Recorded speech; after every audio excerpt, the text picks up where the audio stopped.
I'm Katie Conway from Time for Pooch, and this is my trusty companion Ria, and we are here to show you the somatic relaxation technique, which forms part of the whole energy body balance training. So this is a technique, as you might have guessed from the name, it's helpful for relaxation. So it's good for dogs of any age, young or old, whether they're large or small, whatever breed they are, this technique will be good for them.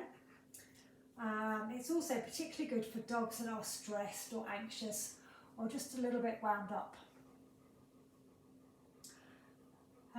Before we get started on the technique, there are a few things to note in order to get the most out of this technique for your dog to get the most relaxation. There's a few things you need to do in terms of setup. So first you need to find a quiet place. You need to sort out the environment so you're not about to be disturbed, there's no loud noises, sudden movements. So it's a calm, relaxing space. Second, having done the environment, sort out the dog. Make sure the dog is comfortable. And I don't just mean on a nice comfy bed, I mean make sure that they're not sat crossing their legs wanting to go for a wee, that they're not expecting to be fed, it's not time for a walk, because these are all going to be distractions for them.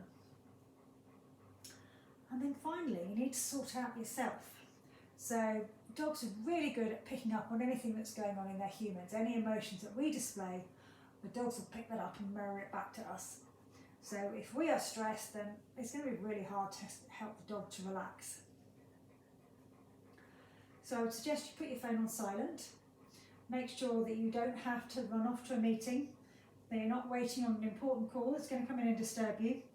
Just know that you've got 5-10 minutes or however long you want to give this, that you've got that time to spend with your dog just to help them relax.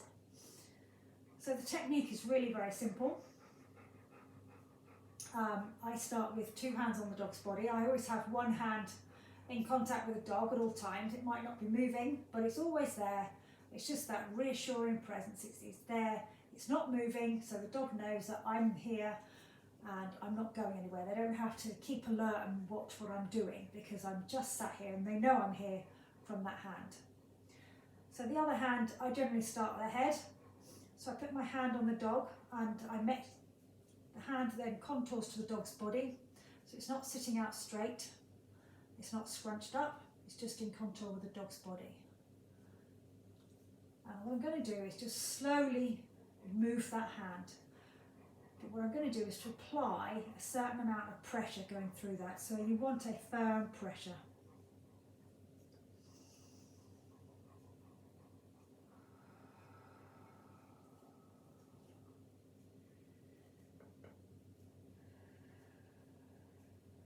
The more that you relax, the more the dog relaxes, which is why I take deep breaths while I'm doing this. So you can do this anywhere on the dog. You see where you're starting to put her head down.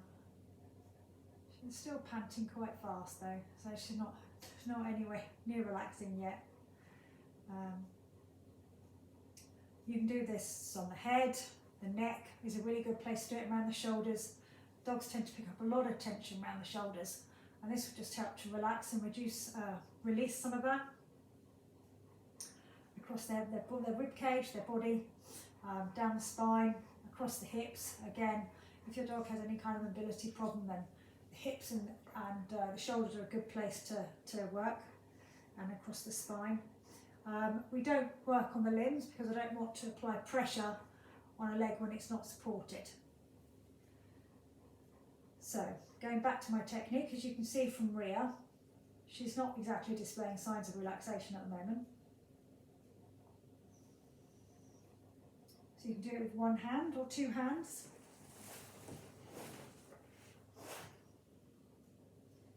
If you sit up, you can actually apply a bit more pressure. And you can see Ria is starting to lick her lips and yawn a bit.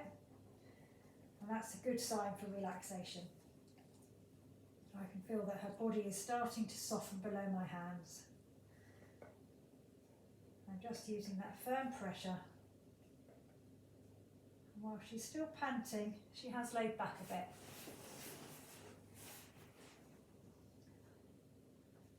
And the more you do this, the quicker your dog switches off each time.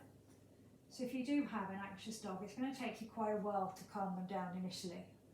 And it's the same as with humans. If you're really, really stressed, it's going to take you much longer to switch off than the person next to you who's had a really chilled, relaxing day. So don't be disappointed if your dog doesn't instantly switch off, because that is not unusual, particularly if they're not used to this technique and they're not used to relaxing. So this is better. Rear is starting to settle now. So the scenes to watch for is the yawning, the lip clipping.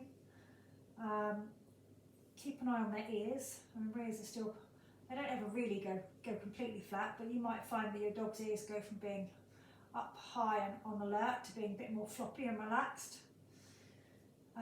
Their eyes can get softer and kind of sleepy, and you might find that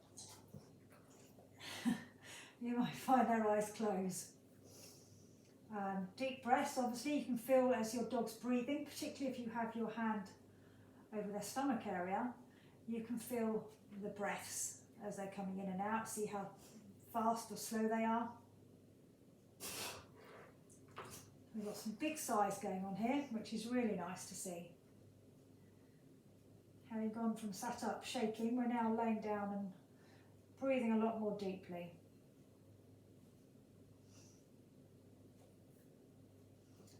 Also, the nose, quite often the nose will run when they start to relax, and you might get the odd smell come out of this end as well.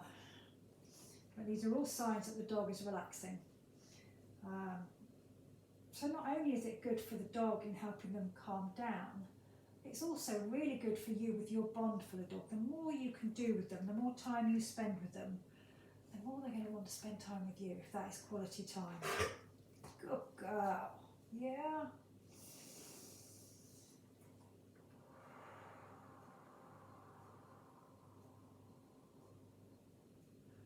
Remember to keep yourself calm the whole time. So there's lots of reasons to try this technique. It relaxes the dog, it relaxes you. I find that we do this on a regular basis every day. And at the end of the day, 5-10 minutes, I just sit and help her switch off, and actually I find that I sleep better for it. And it's just, yeah, it's really helpful for times when there's things going on, particularly like bonfire night. If your dog is a bit stressed, start doing this with them sooner rather than later. Get them used to this technique, because then come a time of great stress, whatever that might be, then your dog is going to react quicker and go into relaxation sooner.